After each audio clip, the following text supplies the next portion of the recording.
बिस्मिल्लाहिर्रहमानिर्रहीम। Robin hood Imran series मुसन्निफ मजहर Kaleem M.A। Wagon flat के आगे से चलकर तेजी से दौड़ती हुई आगे बढ़ती चली गई। ड्राइविंग सीट पर मौजूद गैर मुल्की की नजरें साइड मिरर पर पड़ी हुई थीं।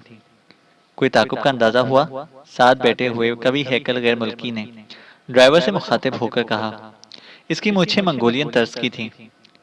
ताकुब नहीं हो रहा बॉस, मैंने अच्छी तरह चेक किया है, ड्राइवर ने मौद्दबाना लहजे में जवाब दिया। ओके, फिर दूसरा मरहला शुरू किया जाए, मंगोलियन तर्ज के मूछों वाले गैर मुल्की ने कहा, और ड्राइवर ने सर हिलाते हुए जरा जरा आगे जाकर वैगन को एक कच्चे से अहाते के अंदर मोड़ लिया। ये पुराना जरी फार्म था जो अब वीरान और खाली पड़ा हुआ था। इसके अंदर एक बड़ी सी कार मौजूद थी। ड्राइवर ने वैगन अंदर खड़ी कार के करीब रोक दी और बॉस दरवाजा खोलकर नीचे उतर आया। वैगन रुकते ही पिछले हिस्से का दरवाजा खुला और बाकी लोग बाहर आ गए, और फिर जोसेफ, जोआना और इमरान तीनों को बड़ी फुर्ती से कार में मुंतकिल कर दिया गया। कॉपर, इस वैगन को शहर से बाहर किसी जगह छोड़ देना, और तुम फ्लिपर से एफ होटल में मिल लेना, वो तुम्हें बाकी हिदायत दे देगा। बॉस ने जेब से एक कार्ड निकालकर ड्राइवर के हवाले करते हुए तहकमाना लहजे में कहा, क्या मैं सीधा इसके पास चला जाऊं या पहले उसे फोन कर लूं? ड्राइवर ने मुअद्दबाना लहजे में पूछा। अहमक आदमी, पहले फोन कर लेना और कबाचा खान का कोड दोहराना, तभी वो तुम्हें पहचानेगा। बॉस ने गुस्से से धारते हुए लहजे में कहा। मगर जनाब, इस कार्ड पर फोन नंबर दर्ज नहीं है, इसलिए पूछ रहा हूँ जनाब, ड्राइवर ने सहमे हुए लहजे में कहा।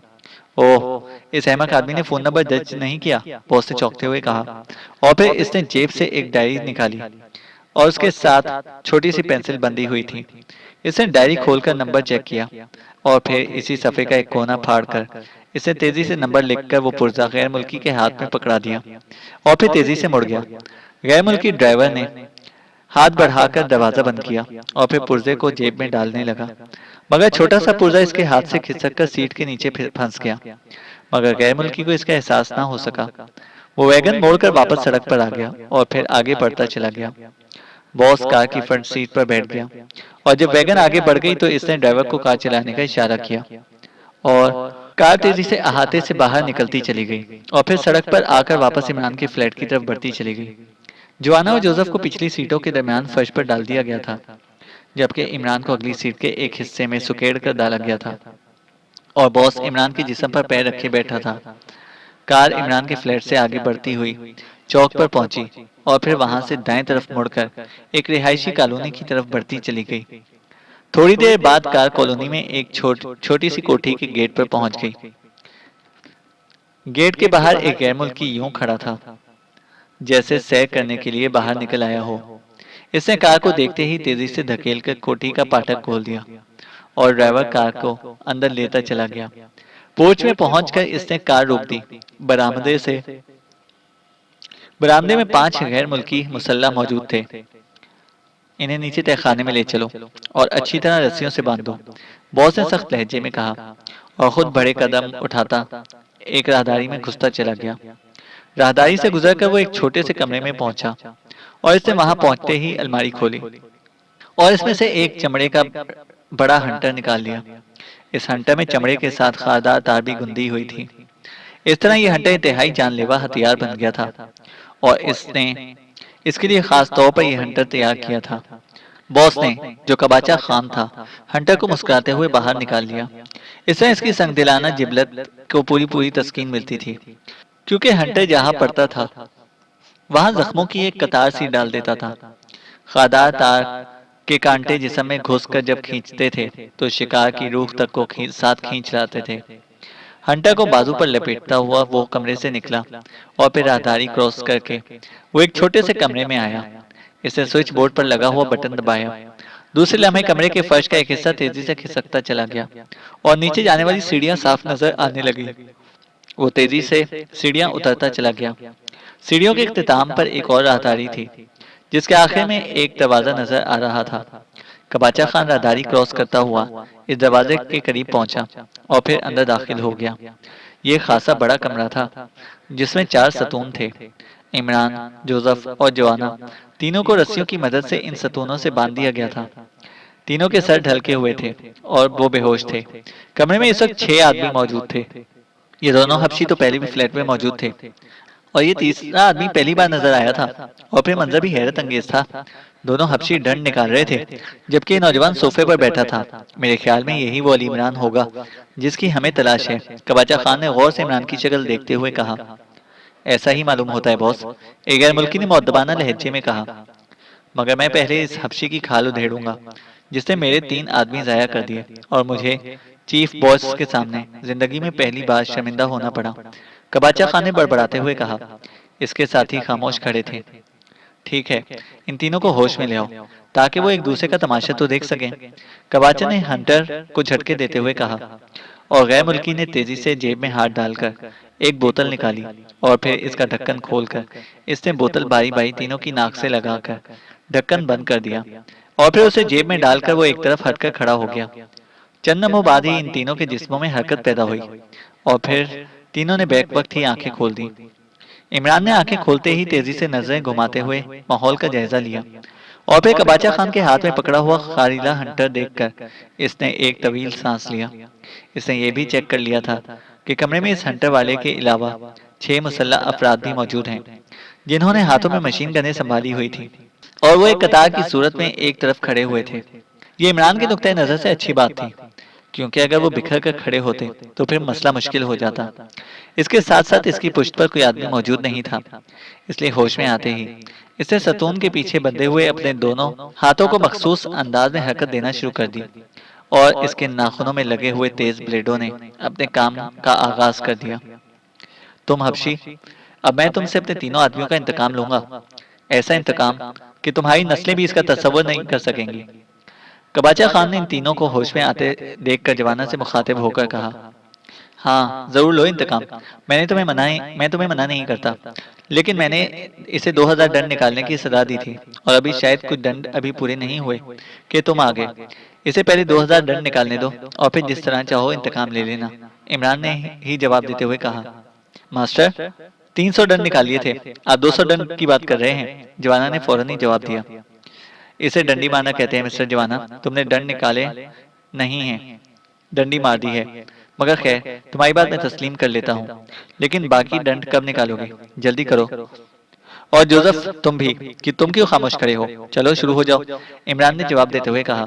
वो आपस में ऐसे बातें कर रहे थे जैसे वो अकेले वहां मौजूद हों। वो कबाचा खान या इसके साथियों को जरा बराबर भी लिफ्ट ना करा रहे थे। ओह, तुम इनके मास्टर हो, क्या नाम है तुम्हारा? कबाचा खान ने हैरत भरे लहजे में इमरान से मुखातिब होकर कहा। उसे इमरान के मुतमईन चेहरे और बातचीत पर हैरत हो रही थी। यार, खदोखाल के लिहाज से तो तुम किसी महज़िब कौम के फर्द लगते हो, लेकिन मूछें तुमने मंगोलियन तर्ज की रखी हुई हैं। महज़िब कौम के अफराद तो पहले अपना तारुफ कराते हैं और फिर मौसम के हाल पर बात कर शुरू करते हैं, मगर तुम अपना तारुफ कराए बगैर मुझसे मेरा तारुफ तलब कर रहे हो। ये इखलाकियात के खिलाफ है। चलो, ऐसा करो कि अपना तारुफ करा दो, मूछों की कमी कर दो, यानी मौसम का हाल ना बताना। इमरान ने यूं जवाब दिया जैसे वो किसी बच्चे को इखलाकियात का सबक दे रहा हो। ओह, तुम कबाचा खान के सामने इस अंदाज में बात करने की जुर्रत कर रहे हो? तुम्हें नहीं मालूम कि कबाचा खान के सामने उठने वाली आंखें निकाल ली जाती हैं? कबाचा खान ने गुस्से से दांत पीसते हुए कहा और फिर वो हंटर को खौफनाक अंदाज में झटकता हुआ तेजी से इमरान की तरफ बढ़ता चला गया। यार, गुस्से क्यों होते हो? ना कमी करो मूछों की, मैं यही समझूंगा कि मूछें नकली हैं। चलो मौसम के हाल से बात शुरू कर देते हैं। इमरान ने फौरन ही अपनी बात में तरमीम करते हुए कहा। अलबत्ता लहजा इसी तरह मुतमईन था। तुम जरूरत से ज्यादा चालाक बनने की कोशिश कर रहे हो। चलो पहले तुम्हारी खाल उधेड़ूंगा, तुम्हें भी पता चले कि कबाचा खान कौन है। कबाचा खान ने गुस्से से हंटर झटकते हुए कहा। इसकी आंखों में गुस्से और वहशत की चमक उभर आई थी। यार, क्यों नकली नाम रखकर मुझे रोक दे रहे हो? तुमने तो सिर्फ चंगेजी नाम चुराया है। मेरी रगों में तो चंगेजी खून गर्दिश कर रहा है। यकीन ना आए तो मेरा शनाख्ती कार्ड देख लो, मेरी वल्दियत वहां दर्ज है। इमरान ने इसी तरह जवाब दिया। वो जानबूझकर कबाचा खान को गुस्सा दिला रहा था। ओह शट अप! कबाचा खान इमरान की तवक्का के ऐन मुताबिक बुरी तरह गुस्सा खा गया और दूसरे लम्हे उसने एक कदम आगे बढ़कर पूरी कुव्वत से बाजू को हरकत दी और खारदार हंटर शराब की आवाज के साथ फिजा में तेजी से घूमा। मगर इससे पहले कि हंटर इमरान के जिस्म पर पड़ता, इमरान इंतहाई तेजी से घूम गया और हंटर पूरी कुव्वत से खालिद सतून से टकराया। और फिर से पहले कि कबाचा खान संभलता या दूसरी बार हंटर घुमाता, अचानक इमरान ने बला की तेजी से कबाचा खान पर छलांग लगाई और दूसरे लम्हे कबाचा खान जैसा कवि हैकल और देवनुमा आदमी उड़ता हुआ इन 6 मुसल्लह अफराद पर जा पड़ा, जो हैरत से आंखें फाड़े अजीबोगरीब तमाशा देख रहे थे।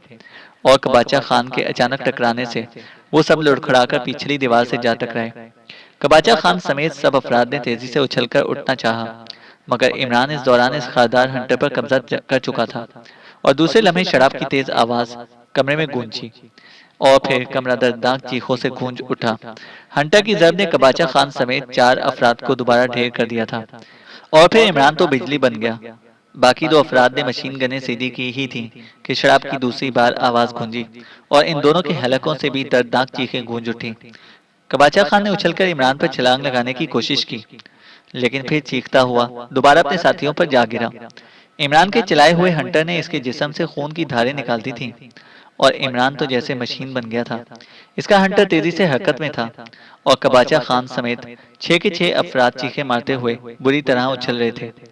इनमें से किसी को भी मौका ना मिल रहा था कि वो फर्श पर गिरी हुई मशीन गनें ही उठा सकें।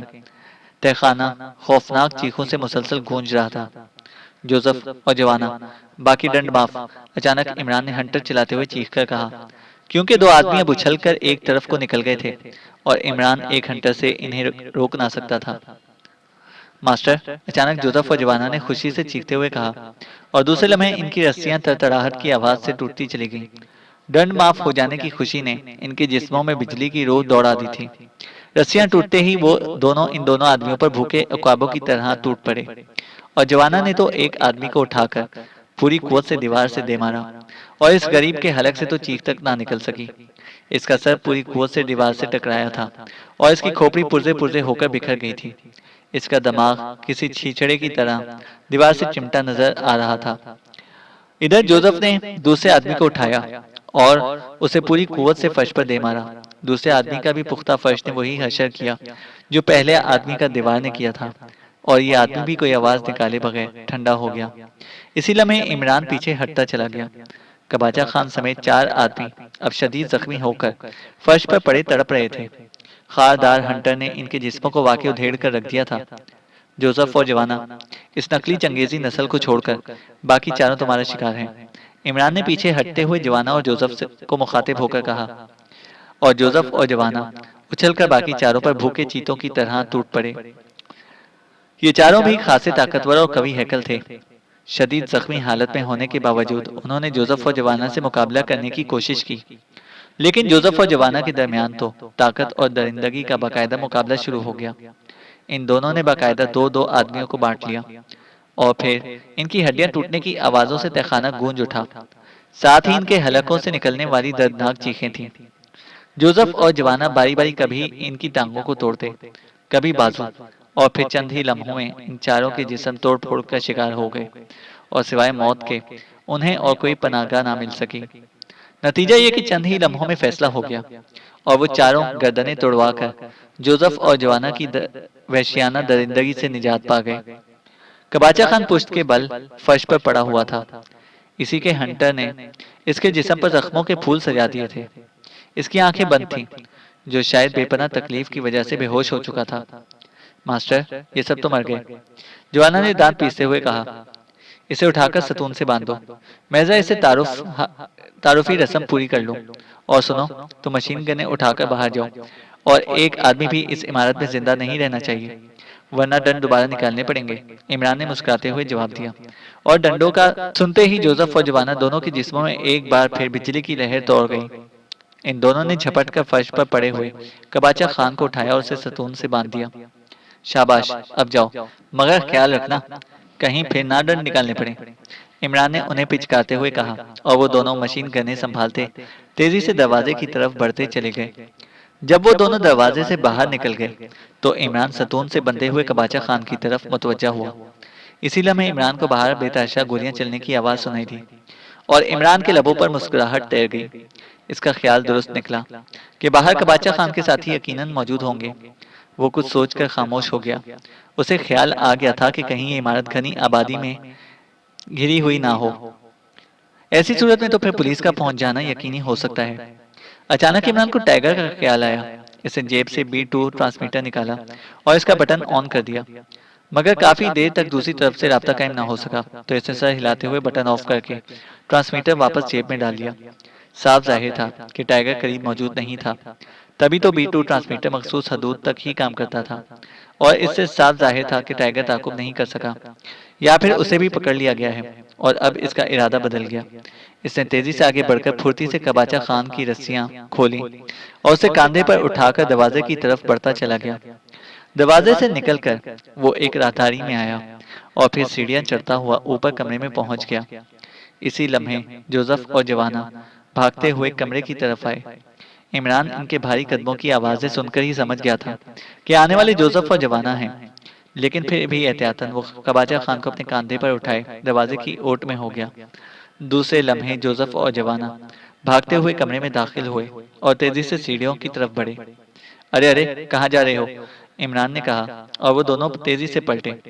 ओह, आप यहाँ? बॉस, 5 अफराद थे, पांचों खत्म हो गए, जोसेफ ने मुड़ते ही कहा।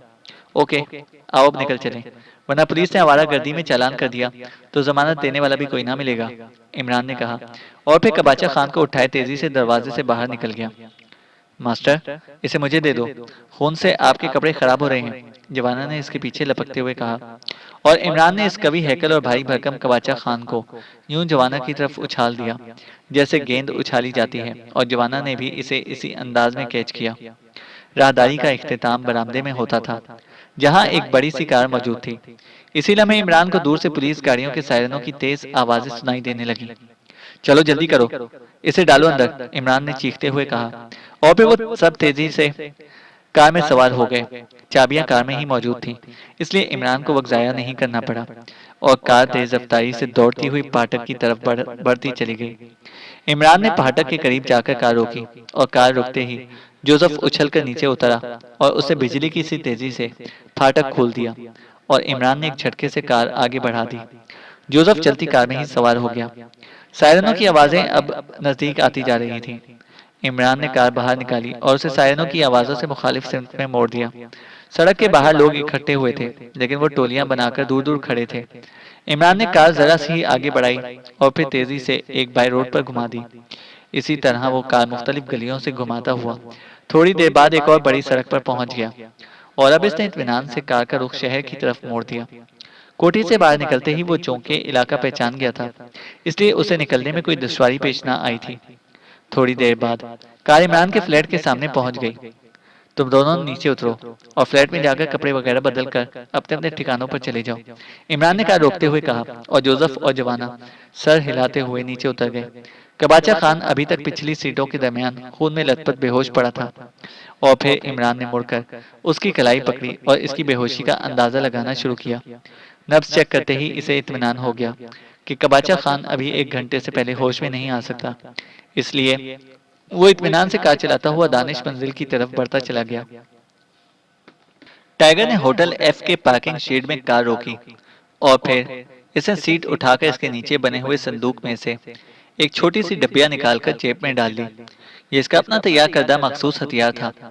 ये सुइयां फेंकने वाली मशीन थी और इसे सुइयों की नोक पर जहर लगाया हुआ था, जो जिस्म में दाखिल होते ही असाब को फौरी तौर पर मुनकता कर देता है था। सीट बंद करके वो तेजी से कदम उठाता हुआ होटल के मेन गेट की तरफ बढ़ता चला गया। होटल का वसीओ अरीज हॉल लोगों के हजूम से भरा हुआ था। औरतों के मुतरन्नम कहकहों और मर्दों की ऊंची ऊंची आवाजों में आने वाली बातों से हॉल गूंज उठ रहा था। टाइगर हॉल में दाखिल होते ही तेजी से लिफ्ट की तरफ बढ़ता चला गया। लिफ्ट ऊपर गई हुई थी। वहां चंद लोग पहले ही लिफ्ट के इंतजार में खड़े थे। टाइगर भी इनके साथ जाकर खड़ा हो गया। चंद लम्हों बाद लिफ्ट आ गई और जब इसमें सवार अफराद बाहर निकल गए तो टाइगर 10 अफराद के साथ लिफ्ट में दाखिल हो गया। लिफ्ट ने ऊपर की तरफ सफर करना शुरू कर दिया। हर मंजिल पर लिफ्ट रुकती और कुछ लोग बाहर चले जाते और ऊपर जाने वाले सवार हो जाते। जब लिफ्ट चौथी मंजिल पर पहुंची तो टाइगर बाहर आ गया। इसके साथ 4 अफराद भी बाहर आए थे और वो सब तेजी से मुख्तलिफ कमरों की तरफ बढ़ते चले गए। टाइगर कमरा नंबर 300 की तरफ बढ़ा। कमरे का दरवाजा बंद था। टाइगर ने दरवाजे पर दस्तक दी। कौन है? अंदर से आवाज आई। बोलने वाला वही फ्लिपर था जिसकी आवाज टाइगर फोन पर पहले सुन चुका था। जैक्सन, टाइगर ने लहजे को गैर मुल्की बनाते हुए कहा। आ जाओ, दरवाजा खुला है। अंदर से आवाज आई और टाइगर ने धक्का देकर दरवाजा खोला और तेजी से अंदर दाखिल हुआ। कमरे में अंधेरा था। टाइगर ने जैसे ही कदम आगे बढ़ाए, इसके पैर को झटका लगा और टाइगर संभलने की कोशिश के बावजूद मुंह के बल आगे फर्श पर जा गिरा। दबे इस कालीन की वजह से वो जख्मी होने से तो बच गया, लेकिन नीचे गिरते ही इस पर जैसे कोई पहाड़ आ गिरा हो। टाइगर ने तेजी से पलटकर अपने आप को बचाना चाहा, मगर इसको गिराने वाला इससे ज्यादा फुर्तीला और तेज साबित हुआ और दूसरे लम्हे टाइगर के दोनों बाजू किसी की गिरफ्त में आकर तेजी से सिमटे और इसी लम्हे क्लिक की आवाज सुनाई दी और टाइगर की दोनों कलाइयों में हथकड़ियां पड़ गईं और फिर इस पर से बोझ हटता चला गया। टाइगर तेजी से पलटा और इसी लम्हे चिट की आवाज से कमरा रोशन और टाइगर ने एक लंबे तरंगे कवि हैकल गैर मुल्की को दरवाजे के करीब खड़ा देखा। वो गौर से फर्श पर पड़े हुए टाइगर को देख रहा था। टाइगर के पैरों में अभी तक नायलॉन की रस्सी पड़ी हुई थी। इसी रस्सी की वजह से वो काबू में आ गया था और पूरी तरह पलट ना सका था, जिस वजह से गैर मुल्की इसके हाथों में हथकड़ी डालने में कामयाब हो गया था। गैर मुल्की ने दरवाजा बंद करके झुककर रस्सी का सिरा खोलना शुरू कर दिया। इसने रस्सी की मदद से बाकायदा फंदा बनाया हुआ था, ऐसा फंदा जैसे अफ्रीकी कबाइल दरिंदों को पकड़ने के लिए जमीन से जरा ऊपर तैयार करते हैं, और इसी फंदे ने टाइगर को भी बेबस कर दिया था।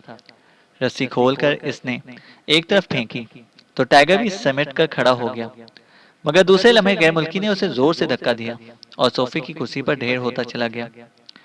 यहीं बैठे रहो, वरना गोली मारकर ढेर कर दूंगा, उसने जेब से रिवॉल्वर निकालते हुए टाइगर से मुखातिब होकर कहा।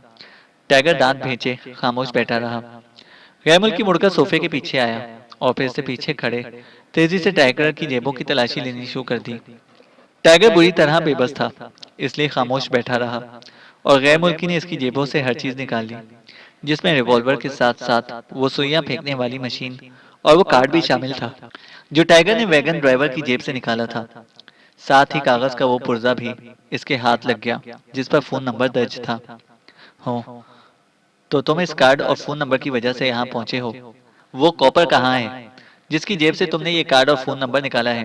गैर मुल्की ने सामने आकर बिस्तर पर बैठते हुए कहा। इसका लहजा बेहद सख्त था। अच्छा, इसका नाम कॉपर था। खूब नाम है। बहरहाल, इसका कार्ड मेरी जेब से निकलने के बाद तुम खुद ही अंदाजा लगा सकते हो कि वो कहाँ होगा। टाइगर ने बड़े मुतमईन लहजे में जवाब देते हुए कहा। You shut up. गैर मुल्की शायद टाइगर के जवाब से भड़क उठा था। इसने रिवॉल्वर को उछालकर नाल से पकड़ा और दूसरे लम्हे इसका हाथ पूरी कुवत से घुमा, मगर इसी लम्हे टाइगर का जिस्म तेजी से खिसका और इसका ऊपर वाला जिस्म यकदम नीचे हो जाने से न सिर्फ रिवॉल्वर का वार खाली गया, बल्कि टाइगर की दोनों टांगे पूरी कुवत से गैर मुल्की के पेट से जरा नीचे पड़ी और गैर मुल्की चीखता हुआ बिस्तर पर जा गिरा। टाइगर ने तेजी से अपने जिस्म को समेटा और दूसरे लम्हे वो मुंह के बल बिस्तर पर पड़े हुए गैर मुल्की के ऊपर जा गिरा। गैर मुल्की तेजी से करवट बदल गया और टाइगर मुंह के बल बिस्तर पर धंसता चला गया।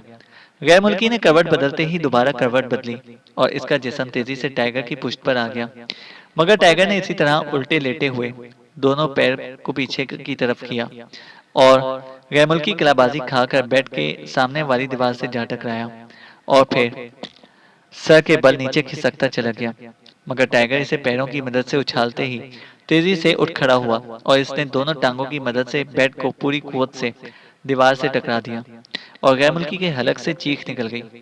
इसकी अजीब पोजीशन बन गई थी। इसका सर फर्श पर टिका हुआ था, जबकि टांगें दीवार से लगी हुई थी और बेड ने इसे पेट की जगह से दीवार से बुरी तरह भेज दिया था।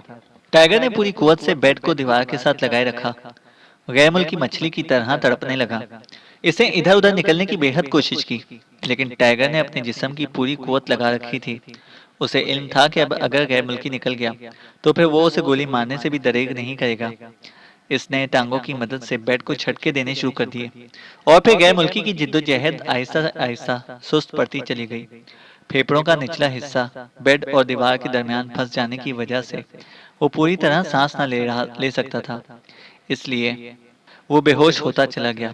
जब इसकी टांगें बेजान सी होकर नीचे लटकने लगीं, तो टाइगर ने तेजी से पीछे हटकर एक पैर की मदद से बेड के पाए को बाहर की तरफ खिसकाया और इसके साथ ही गैर मुल्की का उल्टा खड़ा हुआ जिस्म धड़ाम से दरमियानी खला में गिरता चला गया। टाइगर ने बेड को और ज्यादा खिसकाया और फिर जब खला खासा बड़ा हो गया, तो वो इस गैर मुल्की की तरफ बढ़ा। वो इस जगह पुष्ट करके बैठता चला गया। यहाँ गैर मुल्की का साइलेंसर लगा हुआ रिवॉल्वर पड़ा था। टाइगर ने उल्टा बैठकर हाथों की मदद से टटोलकर रिवॉल्वर उठा लिया और फिर इसके हाथ तेजी से हरकत में आ गए। इसने रिवॉल्वर को मखसूस अंदाज में पकड़ा और फिर इसकी नाल को कलाइयों के दरमियान मौजूद हथकड़ी के ऊपर रखकर इसने दूसरे हाथ की उंगली को खींचकर ट्रिगर तक बढ़ाया। चूंकि यह सब कुछ इसकी पुष्ट पर हो रहा था, इसलिए बस एहसास ही हो रहा था। वैसे जो काम वो करने चला था वो था इंतहाई खतरनाक। अगर रिवॉल्वर की नाल जरा सा भी गलत हो जाए तो गोली टाइगर की पुष्ट में घुस सकती थी। लेकिन टाइगर ने अपनी कोशिशें जारी रखी और फिर जब इसके अंदाजे के मुताबिक रिवॉल्वर की नाल कलाइयों के गिर्द पड़ी हुई हथकड़ी के दरमियानी हिस्से पर टिक गई, तो इसे सांस रोककर ट्रिगर दबा दिया। हल्का सा धमाका हुआ और इसके साथ ही रिवॉल्वर इसके हाथों से गिरता चला गया, मगर धमाके के साथ ही इसके दोनों हाथ अलहदा हो गए। गोली ने हथकड़ी के दरमियानी हिस्से को तोड़ दिया था। दोनों हाथ आजाद होते ही टाइगर तेजी से मुड़ा और इसने झुककर वही रिवॉल्वर दोबारा उठा लिया। इसके बाद वो कालीन पर बेहोश पड़े हुए गैर मुल्की की तरफ बढ़ा और इसने इसे उठाकर इसी सोफे पर फेंक दिया, जहां चंद लम्हे कबल गैर मुल्की ने उसे धकेला था। और उसके साथ ही बिस्तर पर पड़ी हुई सुइयां फेंकने वाली मशीन टाइगर ने उठा ली। फिर से फुर्ती से इसका ढक्कन खोला और इसका रुख गैर मुल्की की तरफ करते हुए डब्बी के निचले हिस्से को मखसूस अंदाज में दबा दिया। हल्की सी आवाज पैदा हुई और सुई गैर मुल्की की रान में घुसती चली गई। टाइगर ने मुतमईन होकर मशीन को जेब से में डाल दिया। अब उसे इत्मीनान हो गया था कि गैर मुल्की होश में आने के बावजूद हरकत ना कर सकेगा, इसलिए इसने गैर मुल्की की तलाशी लेना शुरू कर दी। और फिर इसकी जेब से इसे वो चाबी मिल गई जिसकी मदद से हथकड़ी खोली जा सकती थी। चाबी मिलने के बाद इसने चंद ही लम्हों में दोनों कलाइयों के गिर्द मौजूद आहिनी हलकों से भी पीछा छुड़ा लिया। इसके बाद इसे गैर मुल्की की मजीद तलाशी ली, लेकिन इसकी जेबों में कुछ भी ना मिला। टाइगर ने अब कमरे की तलाशी लेनी शुरू कर दी, लेकिन कमरे में भी उसे अपने मतलब की कोई चीज ना मिल सकी। जब वो तलाशी लेकर वापस पलटा तो सोफे की तरफ आया जहां गैर मुल्की मौजूद था। तो इसने गैर मुल्की को होश में देखा। इसकी आंखें खुली हुई थी, मगर इसका जिस्म इसी तरह बेहसो हरकत था। गैर मुल्की की आंखों में हैरत की परछाइयां नुमाया तौर पर मौजूद थी। तुम्हारा जिस्म जरूर मफलूज हो चुका है, मगर तुम बोल सकते हो, समझे? इसलिए मैं जो कुछ पूछूं ठीक ठीक जवाब देना, वरना मैं जिस्म से तुम्हारी बोटी बोटी अलहदा कर दूंगा। टाइगर ने झुक कर पतलून का पैंचा ऊंचा किया और पंडली से बंधा हुआ एक पतला सा मगर तेज धार खंजर निकालते हुए गैर मुल्की से मुखातिब होकर कहा। फिर इसने इत्मीनान से खंजर एक तरफ रखा और जेब से रिवॉल्वर निकाल लिया। तुम इंसान नहीं हो, तुमने हथकड़ी कैसे खोली? गैर मुल्की ने पहली बार जबान खोली, मगर हैरत की शिद्दत से इसकी जबान लड़खड़ा रही थी। खोली तो बाद में है, पहले तो तोड़ी है, तुम्हारी रिवॉल्वर की मदद से, टाइगर ने मुस्कुराते हुए जवाब दिया। ओह, नामुमकिन, नामुमकिन, ऐसा नहीं हो सकता। तुम्हारे हाथ तो पुष्ट पर बंधे हुए थे, तुम कैसे रिवॉल्वर से हथकड़ी तोड़ सकते हो? गैर मुल्की ने यकीन ना आने वाले लहजे में कहा। मेरा उस्ताद बड़ा माहिर आदमी है मिस्टर फ्लिपर, ये इसके लिए एक मामूली खेल है, टाइगर ने जवाब देते हुए कहा। मगर मेरा जिस्म हरकत क्यों नहीं कर रहा? गैर मुल्की को शायद अब ख्याल आया था। ये भी मेरे उस्ताद का चुटकुला है, घबराओ नहीं, जब चाहूंगा तुम्हें चुटकी बजाते ही ठीक कर दूंगा, टाइगर ने जवाब दिया। और फिर से आगे बढ़कर दोनों हाथों से गैर मुल्की का चेहरा पकड़ा। गैर मुल्की की आंखों में खौफ से चौड़ी होती चली गई। टाइगर ने फ्लिपर के मुंह में रिवॉल्वर की नाल डालकर एक जोरदार झटका दिया और फ्लिपर का मुंह रिवॉल्वर की साइलेंसर लगी नाल की वजह से पूरी तरह खुल गया। फ्लिपर चूंकि मफलूज हुआ बैठा था, इसलिए वो टाइगर की इस हरकत के खिलाफ कोई मुदाखलत ना कर सका। अलबत्ता इसकी आंखों में शदीद हैरत और खौफ के आसार नुमाया हो गए थे। वो शायद टाइगर की इस हरकत का असल मकसद ही ना समझ सका था। इसके जहन में शायद ये ख्याल आया होगा कि टाइगर इसके हलक के अंदर फायर करना चाहता है, मगर टाइगर ने इसका हलक खोलते ही अपना एक हाथ इसके मुंह के अंदर डाला और फिर इसकी उंगलियों ने तेजी से इसके दांतों को टटोलना शुरू कर दिया। चंद ही लम्हों बाद वो दांत के एक खला से जहरीला कैप्सूल बरामद करने में कामयाब हो गया। कैप्सूल बाहर निकलते ही इसने रिवॉल्वर की नाल इसके मुंह से खींच ली। तुम्हारे साथी कॉपर ने कुछ बताने से पहले इसी तरह का कैप्सूल चबाकर खुदकुशी कर ली थी, इसलिए मैंने ये कैप्सूल निकाला है और तुम बड़ी शराफत से मेरे सवालों के जवाब दोगे। वरना याद रखना, मैं बेरहमाना तशद्दुद करने में पूरे पाकेशिया में मशहूर हूँ। टाइगर ने रिवॉल्वर जेब में रखते हुए और बिस्तर पर रखा हुआ खंजर उठाते हुए कहा, इस भरे पूरे होटल में तुम मुझ पर तशद्दुद नहीं कर सकते। अगर किसी ने तुमने मुझे कुछ कहा तो मैं चीख चीख कर पूरा होटल सर पर उठा लूंगा, फ्लिपर ने जवाब में धमकी देते हुए कहा। सुनो फ्लिपर, तुम या तो मुझे जाहिल समझते हो या फिर खुद अहमक हो। तुम्हें मालूम होना चाहिए कि आजकल 5 स्टार होटलों के कमरे बाकायदा साउंड प्रूफ बनाए जाते हैं ताकि तुम्हारे शोरगुल या बातें करने से साथ वाले कमरों के लोग बिल्कुल डिस्टर्ब ना हो। क्या तुम इस कमरे की साख्त नहीं देख रहे? ये मुकम्मल तौर पर साउंड प्रूफ है और दरवाजा तुमने खुद बंद कर दिया था। अगर ये साउंड प्रूफ ना होता तो जिस वक्त तुम बेड और दीवार के दरमियान भिंचे हुए चीख रहे थे, इस वक्त पूरा होटल यहाँ इकट्ठा हो चुका होता। इसलिए इस किस्म की गिदड़ भभकियां मुझे देने की जरूरत नहीं है, टाइगर ने पूरी वजाहत से बात करते हुए कहा। तुम जरूरत से ज्यादा होशियार हो। बहरहाल पहले तुम ये बताओ कि क्या पूछना चाहते हो, फ्लिपर ने ढीले लहजे में जवाब देते हुए कहा। पहली बात तो ये बताओ कि रॉबिन हुड तंजीम में तुम्हारा क्या किरदार है, टाइगर ने सवाल किया। Robin hood? वो क्या होती है? फ्लिपर ने बड़े मासूमाना अंदाज में पूछा।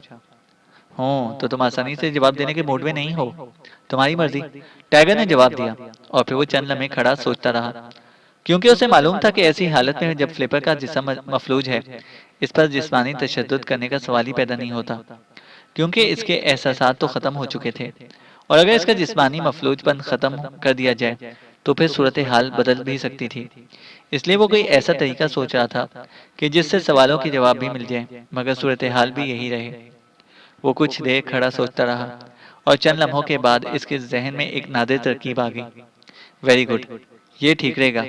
मैं देखता हूँ कि अब फ्लिपर कैसे नहीं बताता, टाइगर ने बड़बड़ाते हुए कहा और फिर कोट की अंदरूनी जेब से इसने टेप रोल निकाला और फिर इसने टेप का काफी बड़ा टुकड़ा निकालकर इसने फ्लिपर के मुंह में पहले गोला रुमाल का गोला बनाकर ढोसा और फिर ऊपर टेप लगा दी।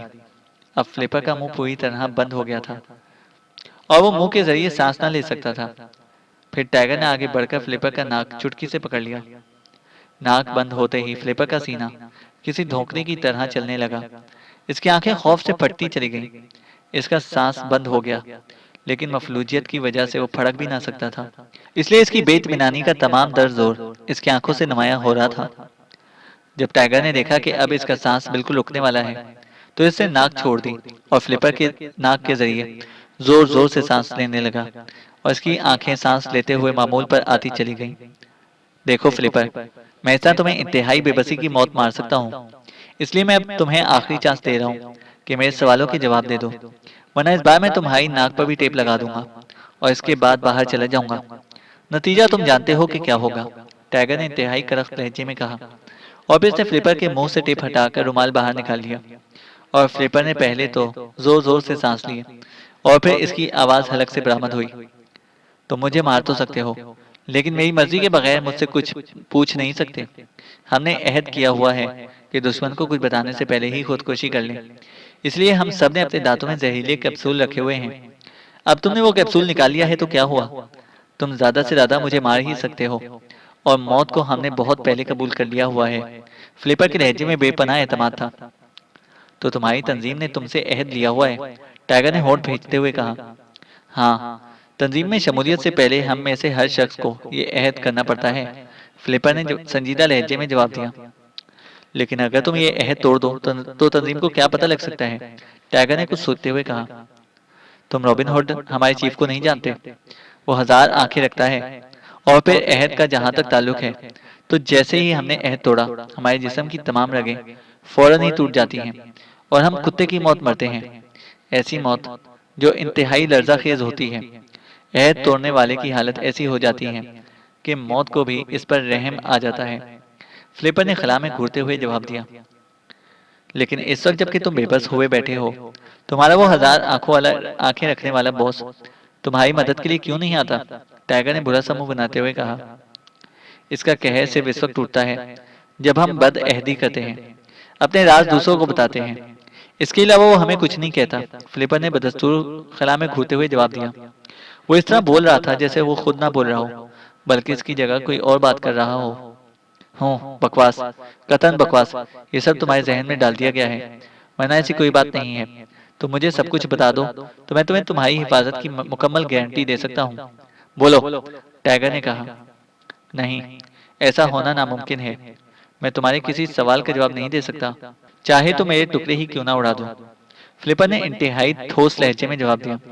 इसके लहजे में कोई ऐसी बात थी कि टाइगर को इस बात का यकीन करना पड़ा। इसलिए इसने फौरन ये फैसला किया कि फ्लिपर को दानिश मंजिल पहुंचा दे। वहां एक्स2 या इमरान खुद ही उससे पूछगछ कर लेंगे। अब इसके सिवा और कोई सूरत नजर ना आ रही थी। टाइगर ने फैसला करते ही जेब से मफलूज कर देने वाली सुइयां फेंकने वाली मशीन दोबारा निकाली और इसका ढक्कन खोलकर इसने इसका रुख फ्लिपर के जबड़े की तरफ करके इसके निचले हिस्से को दबाया तो सर की आवाज से सुई फ्लिपर के जबड़े में घुसती चली गई। अब तुम बोल भी नहीं सकोगे फ्लिपर, टाइगर ने सर्द लहजे में कहा और फिर मशीन बंद करके जेब में डाल दी और फिर इधर उधर देखने लगा। जब उसे इस बात की मुकम्मल तसल्ली हो गई कि कमरे की हालत ठीक ठाक है तो दरवाजे की तरफ बढ़ा।